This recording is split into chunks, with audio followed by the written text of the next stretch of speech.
most important time of the hockey season has finally come, and it's a rematch.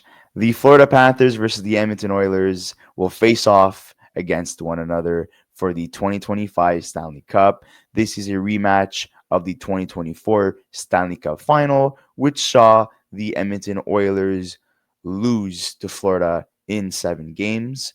Unfortunately for the Oilers last year, they were down 3-0. So, they put a lot of energy just coming back into the series. But if they're going to want to win this year, they're going to have to start off the right way and make sure they're not down 3-0, and make sure that players like Stuart Skinner continue to do as well as he's doing, because he's been absolutely phenomenal since coming back in relief for Calvin Picardo, who went down with an injury versus Las Vegas in the second round of these playoffs. And he's 6-0. So the Oilers are in a better position goalie wise than they were last year. At least they know that if Skinner, starts to slip a little bit, they have a goalie who's 6-0 on their bench. So we'll get more into some fun facts about this series. What's at stake here, who needs to elevate their game. But before we do that, I'm gonna pass over the mic to Luca. Yeah, so rematch of last year. Two teams that have ambitions, obviously, for the Stanley Cup. Florida, who won it last year after beating Edmonton in 7 games, but I don't know if this was the likely scenario. I don't think people had this repeat on the cards, at least at the start of the playoffs.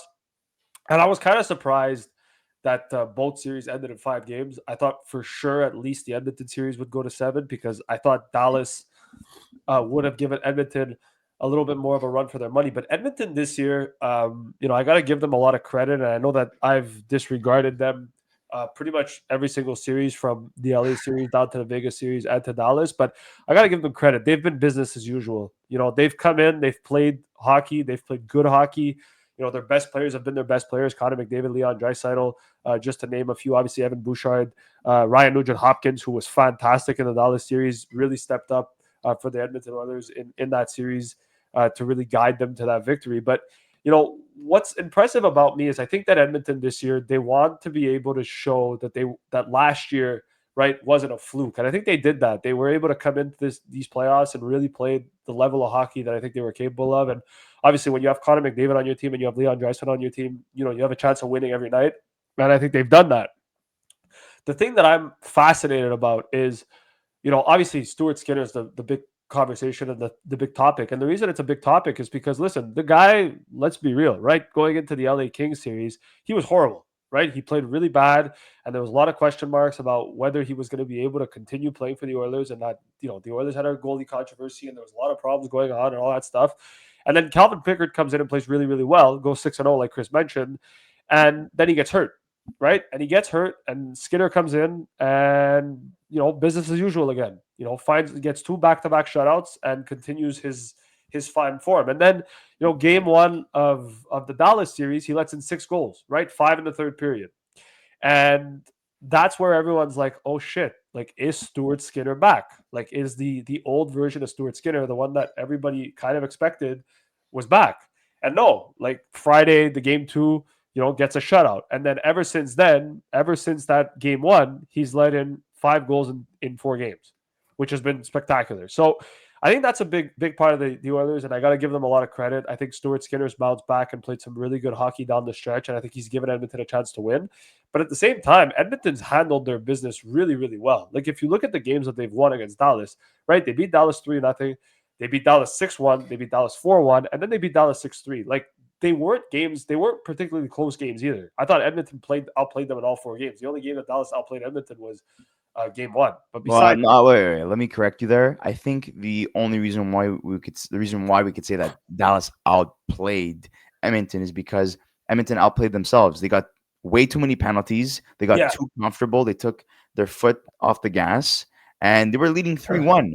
This series could have ended in 4 games, right. and they blew it in the first game. And I was like, wow, okay, this Dallas team either has a lot of adversity going for themselves, or Edmonton is just gonna shoot themselves in the foot.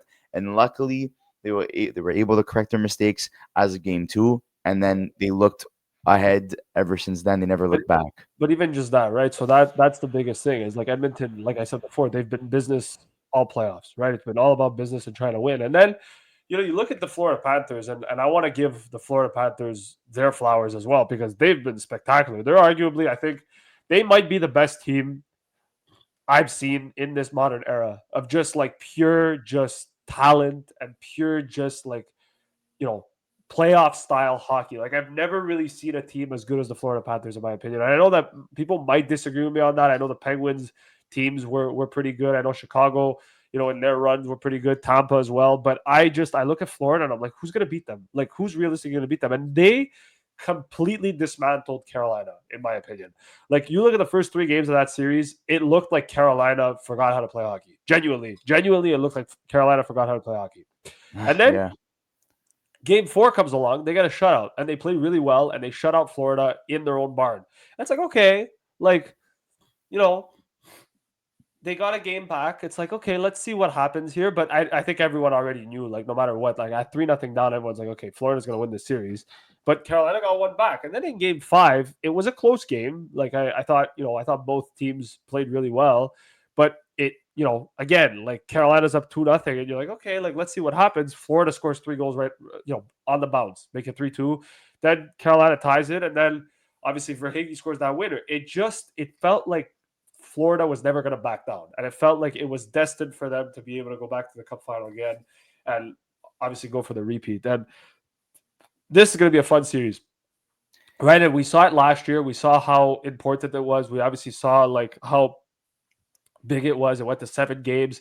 It was one of the most entertaining playoff series that we've watched. And we're going to see two teams that played each other last year and are familiar with each other go back at it again. And I don't know what's going to differentiate these two teams. I think both teams are on a mission, obviously. I think both teams obviously want to win. I know Florida wants to repeat again. I know Edmonton obviously want to bring a cup back to Canada for the first time since 93.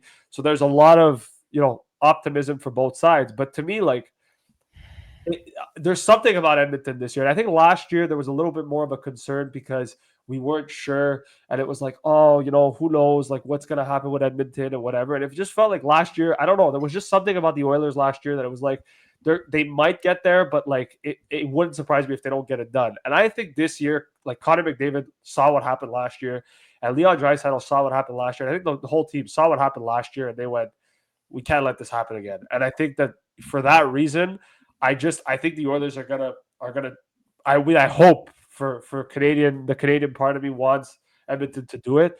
I look at Florida and like they're so good, dude. Sam Bennett like has had a really good playoff series, and Arguably their best Florida player. I have my own opinions on Sam Bennett, but we'll talk about Sam Bennett as a playoff performer for Just, now.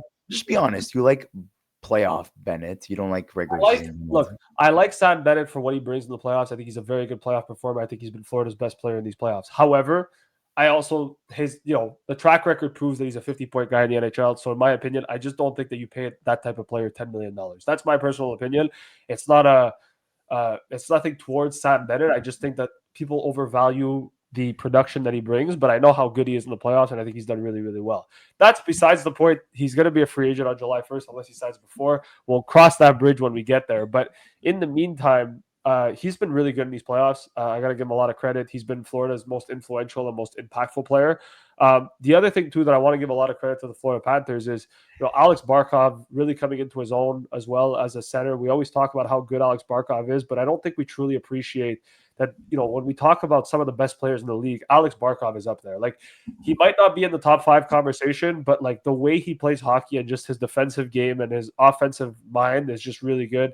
Brad Marchand, been a great addition for Florida. We all expected him to obviously be a playoff performer, and he has been.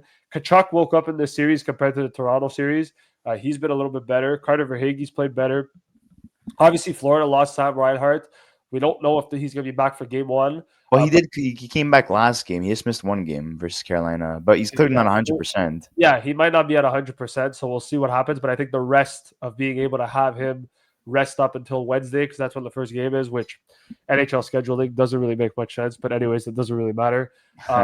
So anyways, game 1's on Wednesday, so he should be back and ready to go. But like Florida, like if you look at their team, like going down to Nate Schmidt, like they have 10 guys that have above 10 points in these playoffs. Like that's really, really impressive. And then like Seth Jones at 7, Jesper Boqvist 5, Mikkola 5. Like it just keeps getting good. Even Aaron Ekblad, 11 points in 13 games. He's been a really good player for Florida in these playoffs. And then you got Sergei Bobrovsky. And Bobrovsky, look, he's been good. He's been okay. Like I don't think he's been lights out, but I don't think Florida's needed him to be lights out. And I think that that's okay too, right? Like he's been good. I think he's played well under the circumstances that he's been in. I think he's given Florida a chance to win every night. But like I said, he hasn't been amazing and fantastic. He's been good. And so I think that's all you really need from your goaltender. So Well, the stats show that he has been pretty good, yeah, where he's ranked third in goals against, and then save percentage, he's fourth. So yeah, but he's like I think realistically, like he hasn't been the best goalie in these playoffs, in my opinion. Like I think he's been good. no, He's been pretty good. He's been better than Stuart Skinner in certain aspects, but I think Stuart Skinner lately has been really, really good. So yeah, I'm gonna give him credit. and he has the most wins too, Bobrovsky. So Yeah. I Well, don't that's also necessarily agree with your take, but I understand where you're coming from. I think it's more just about like trying to be able to look at it as like if these Florida didn't make the Stanley Cup final because of Sergei Bobrovsky, right? Like No, Sergei obviously Bobrovsky not. hasn't had to be lights out for Florida to make the playoffs. They made the playoffs because their team is really good and Bobrovsky has been good as well, which helps, right? So there is that. Now, look, I'm gonna do this as a trend because it seems to be working. I want the Oilers to win. But I'm not gonna take them to win because when I haven't taken them to win, they've won. So the reverse jinx is that I'm gonna take Florida to win so that hopefully Edmonton wins. Okay, so I'm doing this not because I don't want the Oilers to win, but I'm doing this for the benefit of Edmonton fans. All right, so thank me when the Oilers win the cup. You guys can all thank me in the comments and That's say not a how fair assessment. Come on. so I'm gonna you guys can all thank me in the comments and say about how great my hockey knowledge is and how I'm the reason Edmonton wins this. No, I'm joking. But like all jokes aside, like I actually think this series is gonna go to 7 again. Like genuinely, I think Edmonton's gonna do it, and I genuinely like I'll give a genuine prediction. I actually think Edmonton's gonna do it. I think Connor McDavid's gonna win himself a Stanley Cup. I think he deserves a Stanley Cup. I think Leon Draisaitl deserves a Stanley Cup. I think the Oilers and Canada deserve a Stanley Cup, especially after everything that's gone on in this world outside of hockey, but also just with the fact that the Four Nations, Canada ended up winning. I think this is Canada's year. I think this is Edmonton's year, and I think Connor McDavid's going to get it done for the Edmonton Oilers, and Leon Draisaitl is going to get it done for the Edmonton Oilers, and the cup is going to return back to Canada for the first time since 1993, and that's my opinion. And I think you got to give both teams their flowers. I mean, listen, the fact that we've had I think this is the first time since. Is it the first time since Pittsburgh, Detroit that we've had back-to-back? Yeah, so I'm gonna get into that right now because that's a good Okay. segue. Okay. So every NHL Stanley Cup Final rematch since 1980.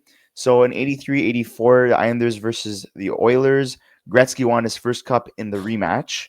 In 2008, 2009, Penguins versus Red Wings, Crosby won his cup in the rematch. There you And go. in 2024, 2025, will McDavid do the same thing and follow I in think so.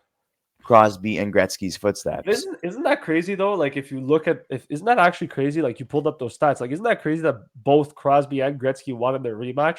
And if McDavid does it, like just the career trajectory of all three guys of like Three how generational players. it's crazy. That's crazy. To me. If Canadian that happens, generational players. Don't yeah. forget. It's crazy. That's crazy to me if that happens. But like, look, I guess that's. But then again, like look how many cups Gretzky won after he won his first one. Look how many cups Crosby won after he won his first one, right? So McDavid gets that one, and then who knows? He might get the second, third, and fourth, or fifth, however many he wins after that. But Yeah. I think he gets it. I don't. I mean, I won't say that because it could definitely happen. But I'm saying like I find it hard to believe that Connor McDavid's going to get a second chance at this and he's not going to take advantage of it, or the Oilers are not going to take advantage of it. Like they got to get it done this year. They have to. They have no choice, especially after last year and the learning experience of last year. Like they got to get it done. They got to find a way. I know Florida's a tough team, but they got to find a way. We can't discredit Florida. This is a team that's been to the Eastern Conference that has successfully passed the Eastern Conference Final 3 consecutive times. They have pretty much the same core with some additional pieces. These guys know what it takes to win. They have arguably the best coach in the NHL in Paul Maurice. Very vocal guy, very passionate guy.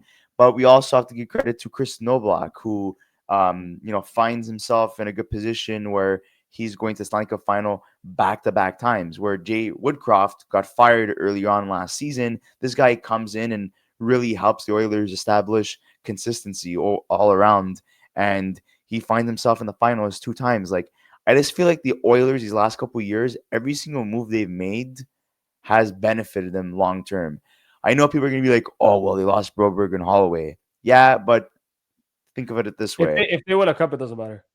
Exactly. And it's like kind of like the sacrificial like lamb in this situation where it's like you give up two very good players that unfortunately, in my opinion, I don't think they would have really succeeded in Edmonton due with all like the surplus of forwards that they have. If they would have been given maybe a bigger role and maybe the system would have changed a little bit, maybe it would have benefited their game. But heading to St. Louis, that system benefits them. They're getting a lot more playing time, a lot more responsibilities, and the players that they're playing with obviously like complement their game very well. So, in that case, the players got what they wanted, and but look at the Edmonton Oilers; they still found a way to be successful. And I know a lot of those guys on their forward core are not as good as Holloway, but defensively, like I know Broberg is younger, but like let's not discredit guys like Jake Wallman that they added at the trade deadline, who has the best plus minus in the He's been entire playoff fantastic. run. He's been fantastic. They added John Klimberg halfway through the season, and he's standing on his head right now. He has 4 points in 15 games for a guy that arguably did not play hockey for what,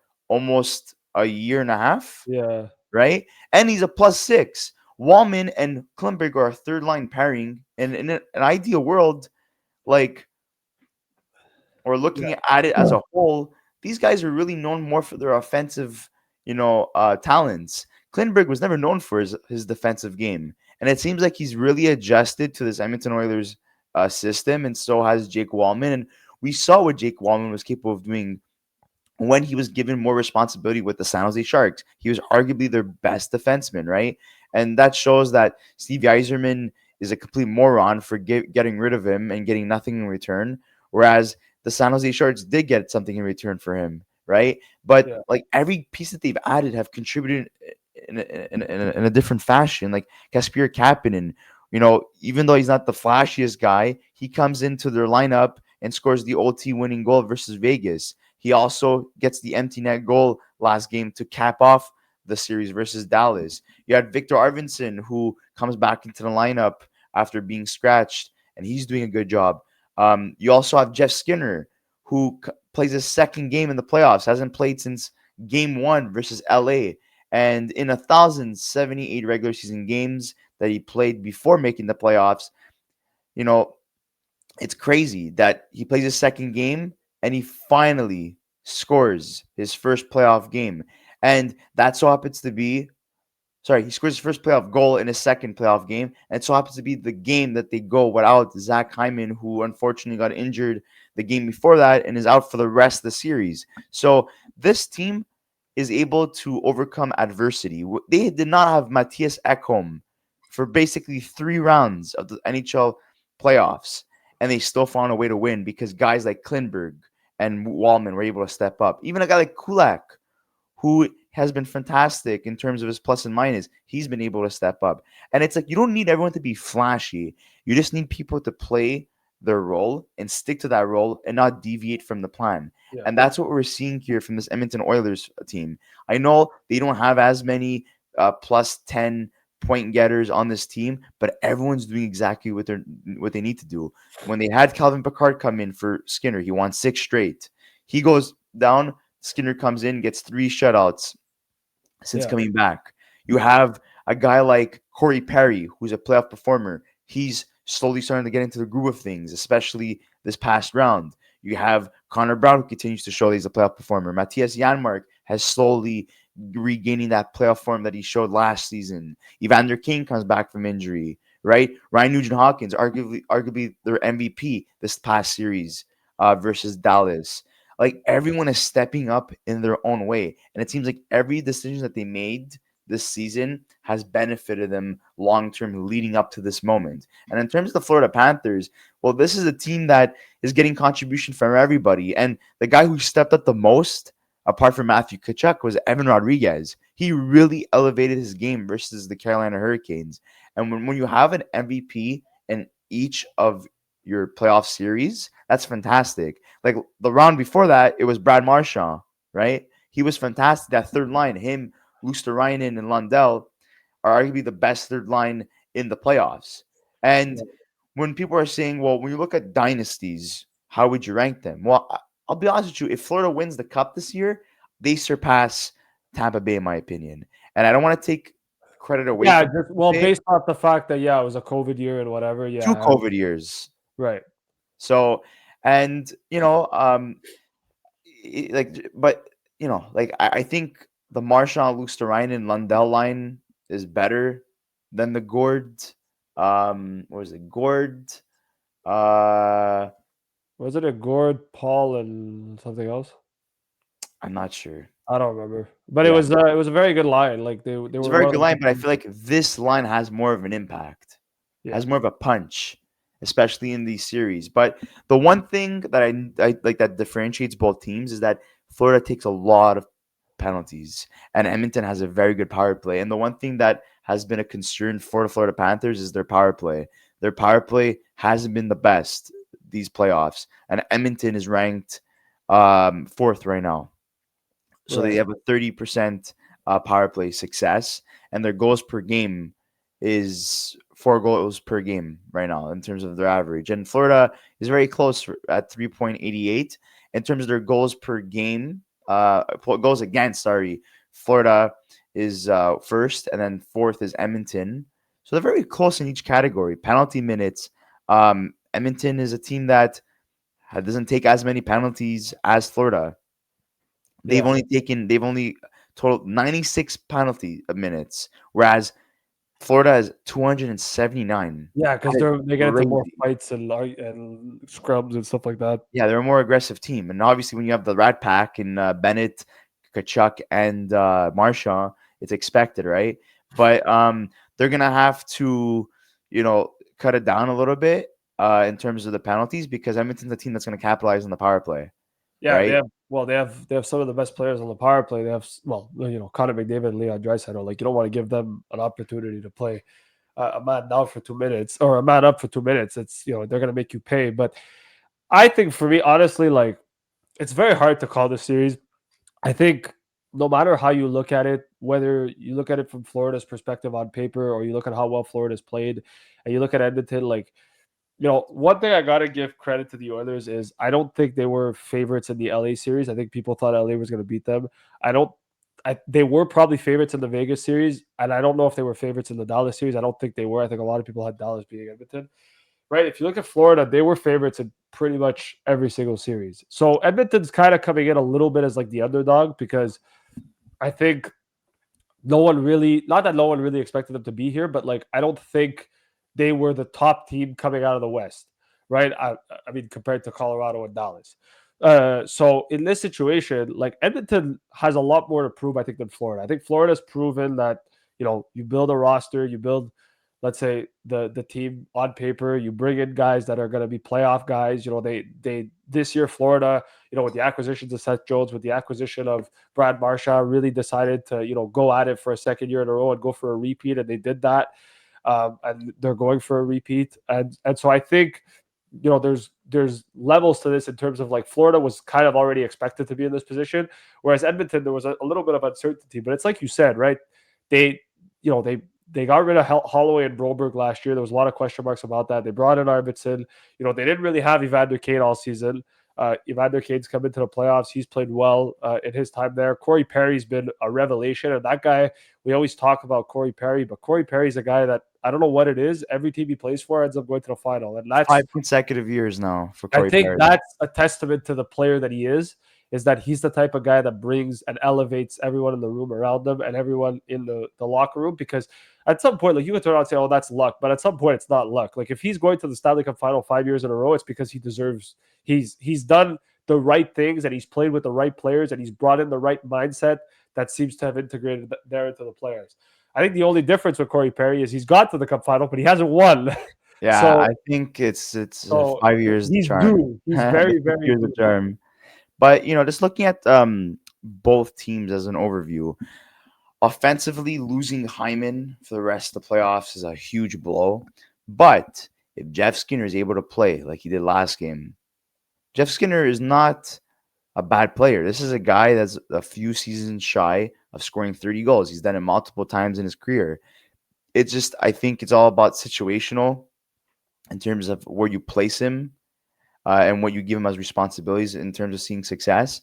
But if Skinner is able to show the best version of himself that he has in a while, which he's capable of doing it, then I think he's a perfect Hyman replacement. Why? Because there's no one else that has that potential or that experience to elevate themselves to be a goal scorer like Zach Hyman. He's not Zach Hyman, obviously. Zach Hyman is better than him.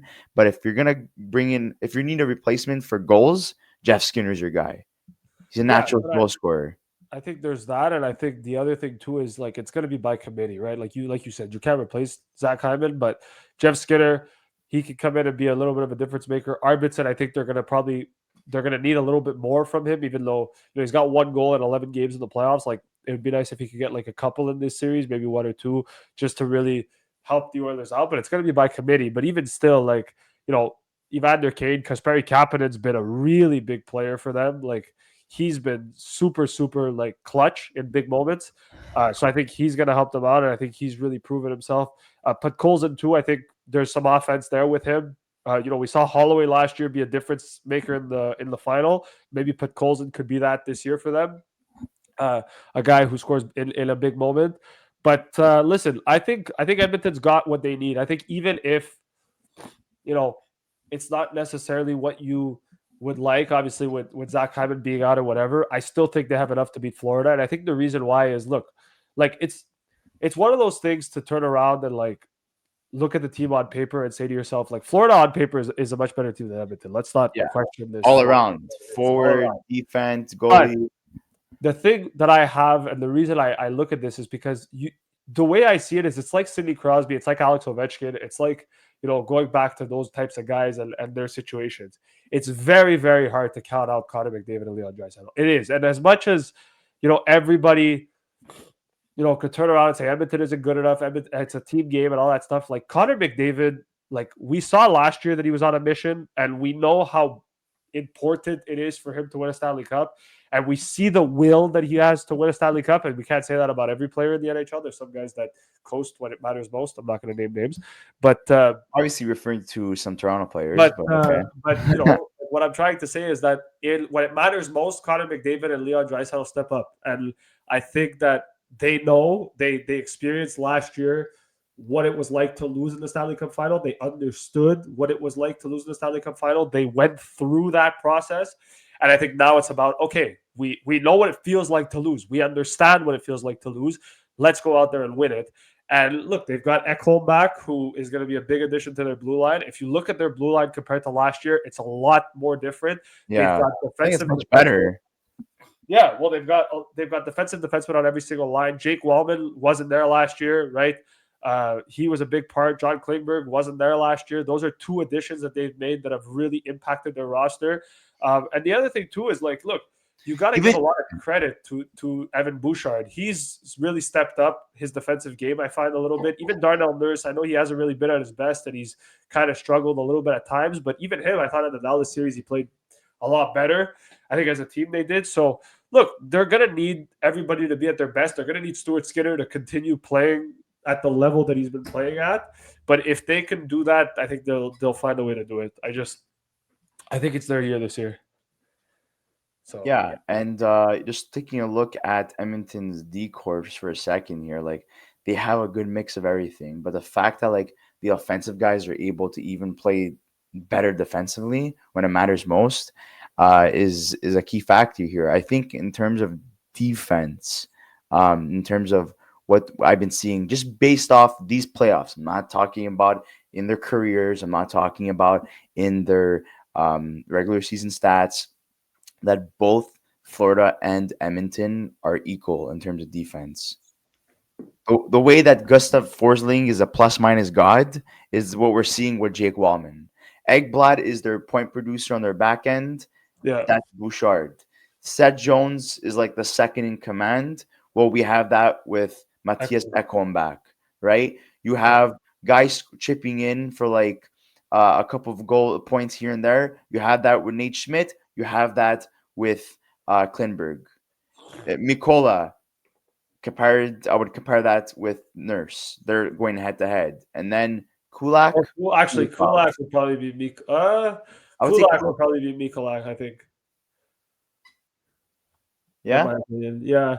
I think the way you look at it is it's Bouchard. Bouchard is essentially Ekblad, or he would probably be more Seth Jones than Ekblad just based on offensive ability. I know Ekblad's been better in these playoffs offensively, but still. And then you probably have Ekholm is probably Forsling, and then Nurse is probably Ekblad. And then you have Kulak, that's gonna be Mikola. You have or I have Kulak and Kulikov. Well, yeah, I think. Oh, so sorry, Kulak. Yeah, is Kulikov. Then I would say Wallman is Mikola, and then Klingberg would be who's the last guy? Schmidt. Schmidt. Yeah, that makes. I think that makes the most sense. Yeah, okay, I agree with that too. And in terms of how the goaltending has been going, well, Bobrovsky has two shutouts. Skinner has three. Both goalies are known for letting in some questionable goals, more Skinner than Bobrovsky. But Bobrovsky is heading into his third consecutive final. Skinner is heading to his second consecutive final. We cannot take away the success of both these goalies. They've No. always found a way to get back here. In terms of the little fun facts I wanted to add about this series. Well, Chris Noblack joins Toll Blake, Tommy Ivan, Scotty Bowen, Jimmy Skinner, and Punch Amlak as the only coaches to ever make the Stanley Cup in their first two seasons as head coach. Um, Oilers tie franchise record with 14 different goal scorers in a playoff series, first time since 1985 versus Chicago. Connor McDavid is officially the second fastest player to reach 100 playoff assists in NHL history with 90 games. Wayne Gretzky's number one, and he did it in 70. Um, Corey Perry, like I said, 5 times in 5 years, in 6 years, went to the finals. McDavid said, "Don't touch it this year," and so, sorry, we didn't touch it last year. We didn't win. This year, we decided to touch the trophy. So hopefully, it's a different result. Um, Also, Chris Noblock and Paul Maurice are the first head coaches to appear together in consecutive Stanley Cup Finals since Al Alber and Glenn Sater in 1980, 1984. That's So that crazy. was between Edmonton and the Islanders. Um, the Oilers have only lost 2 games since going down 0-2 versus LA in round one. Leon Draisaitl was looking to become the first player since Alex Ovechkin to lead the NHL in regular season goals and win the Stanley Cup in the same season. Wow. Um, what else is there? Let's see. Well, Matthew Tkachuk predicted last year in the finals while talking to Connor McDavid in the handshake line that they would be the two teams facing off each other in the following Stanley Cup final. So that's another thing that happened that came true. And is there anything else? Hmm.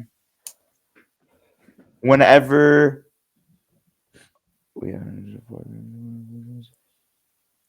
this is the first time that the Florida Panthers have won the Eastern Conference Final, so the Prince of Wales Trophy, while they were away, as opposed to being the home team. Wow. But So yeah, last year was this the was did the series start in Edmonton or was it in Florida last year? I don't remember. Let me check. But all I know is that they were down 3-0. So that can't be the same result this time. But Edmonton is a better team this year. Like Right. everyone said it, have said it. Like as from analysts to opponents to even themselves have been Yeah. saying that this is a more well-rounded playoff team. Maybe in the regular season, as we saw this year, they weren't the greatest regular season team, but when it matters most, these guys have been chipping in, and a lot of these guys have been in the finals from last year. like Yeah. McDavid, Nugent Hopkins, Perry, Kane, Draisaitl, Janmark, Henrique, Ekholm, Bouchard, Nurse, Kulak. These guys have been in the finals last year. And then for Florida, um, you have Forsling, Ekblad, Kulikov. Um, Mikola was there too last year, right? Yeah. Yeah. Rodriguez, So Barkov, Reinhardt, Verhage, Bennett, Kachuk, Luosterainen, Lundell. Like, all those guys, and Bobrovsky, of course. And all these guys made the playoffs last year. Florida is more similar to what they were last year than Edmonton is, but still, like, when you have all these core players, like, why change anything? And that brings us to the next question of, like, do you bring back Ekblad, Marchand, and Bennett? Is that even a possibility? Like, Well, is that possible? I think if you're Florida at some point, it's like you know you got to keep building of your core, but like if it also depends on the cap situation and what they want to do if they want to get younger. But like, look, every team has their window. I think Florida's window is now. I don't know if they'll be good in let's say 5, 6 years from now. I don't think they really care because I think they just care about what's going on right now. But like even still, like it's hard to really have that conversation of like are they going to bring Ekbal Black back? Are they going to bring Marshall back? I guess it depends on the cap situation. And it depends on what they feel. Like if they feel they want to get younger or what they want to do. One thing I want to add though is last year the series started in Florida, and I believe this year the series is starting in Edmonton. So there's a difference Yeah. there because Edmonton gets home ice advantage this year. And I know people don't always say like, oh, it doesn't really matter because both teams end up playing at home. But I find that this year for Edmonton, starting at home might help them. And the reason I say that is A, they don't have to travel all that much, even though they had to travel from Dallas. They get to play at home. They get rest, right? They'll be able to be with their family. They'll be able to practice in their own practice facility, kind of go through their own routine. And the other thing too is like, look, last year they started 0-3. They lost the first 2 games in Florida. Um, you know, it was a little bit of a concern about whether or not they were going to be able to come back, and then they did, and then they lost in 7. I think this year for Edmonton, with how everything's gone, it's important for them to start at home. I think it's important for the fans to be able to see Edmonton in game 1 and game 2. And listen, if you could start the series up 2-0, or even go and split the series 1-1, like, look, you're only in trouble when you lose at home. But at some point too, it's like if they're able to get those wins at home, they're going to be able to win the series. Because if you look at Florida, like, listen, for the most part, right? Florida won 3 out of their 4 games in the Stanley Cup Final at home. So it's important. Playing at home and winning at home is important. And I think for Edmonton, the fact that they're going to have potentially 4 chances at it, I think is really, really important for them as well to be able to do it. And so it gives them a lot of let's say stability for the first 2 games of the season. So it's first 2 games of the playoffs. So it's going to be nice. I think we'll see. I don't really have much else to add other than that. I think I'm just really looking forward to the playoffs. I think It's gonna be fun. all the games are going to be entertaining. I'm excited to see what Edmonton's going to bring. I'm excited to see if they're going to be able to right their wrongs from last year and be able to find a way to win this series. And I really hope for the NHL's sake, but also for Connor McDavid's sake, that he wins a Stanley Cup, because if there's one player in the NHL that deserves to win a Stanley Cup, it's Connor McDavid. And Yeah. Leon Draisaitl. Well, both these players are gonna have to add to their trophy case, and the most important trophy in this league is the Stanley Cup, right? I know we always compare McDavid to Gretzky and Crosby, right? And to other greats, but at the end of the day, people always look at one thing: how many Stanley Cups did they win, Right. right? And that's what it comes down to. If Connor McDavid and Leon Draisaitl are able to get at least one in their career with everything they've accomplished, I think, you know, people are gonna put that debate to raise or to rest and stop saying you can't compare these guys to guys who won Stanley Cups. They haven't won Stanley Cups, so they're just regular season players. Well, clearly they're not. They're playoff performers. These two guys have taken their team to back-to-back Stanley Cup Finals. So I think this is their year. My prediction: Oilers in 7. It's not going to be easy for either team. Edmonton continues to show that through adversity they're able to push through, and whenever they're missing top guys like Ekholm, they're able to win games. They won an important game without Hyman. Let's see if they're going to be able to do that in this series, because the best line in these playoffs overall have been Kane, Nugent Hopkins, and Hyman. So losing Hyman, they're going to have to find a replacement there. Second best line in these playoffs: McDavid, Draisaitl, Perry. Then going all the way down to number 6, um, we have a combination of Hyman, McDavid, and Nugent Hopkins. So Hyman being on two of these top 10 lines shows how important he's been in these playoffs. So that's a major loss. And then Florida finds themselves at number 9 with Marchand, Lundell, and Lusterainen. And then at number 11 with Kachuk, Bennett, and Verhage. So, that brings things a lot more closer because of the loss of Hyman. But if someone's able to step up, they're not going to say, well, you know, they you know they won without Hyman, right? And they're not going Right. to say, oh, well, that was not a problem after all. Well, it wasn't, because guys are able to step up. But if they do lose, the whole topic is going to be, well, they lost because they didn't have Hyman. Well, there's another thing to note too, that Luosterainen did leave last game versus Carolina, so we don't Yeah. know what his status is. They He's said both guys should be good to go. Him and Lindell should be good to go for game one. Okay. So, I know we were gonna say like, oh well, Florida's banged up too. Look, they have like guys like Reinhardt, the two guys you just mentioned right now that are hurt. But when it comes to playoffs, everyone's playing injured. It's just about who's being pulled out and who's not being pulled out, right? Right. It all comes down to circumstances. And in terms of the Florida series, well, people were being pulled out because they were up 3-0, right? At one point. So they didn't have to. They lose one game, they bring some guys in, and then they're winning the last game. They're winning game 5. Well, they're pulling some guys out for precautionary reasons. So, anyways, we'd like to hear your thoughts in the comment section below. This is going to be a great matchup. Canada versus USA, once again, back-to-back years. A lot of stakes are involved concerning the players on both sides of each team. Let's just hope that we get the best series and this doesn't end up being like a 4-game or 5-game series, like which could have been the case last year had Edmonton not come back and tie the series 3-3. So I'm hoping for another 6 to 7 games in this playoff series. It's I never agree. fun to see a series end so abruptly, and seeing one team really break under the pressure. So I'm expecting a long series. I think Edmonton takes it in 7. I think there's going to be guys that step up all around for Edmonton. I think for Florida, these are the guys to beat once again.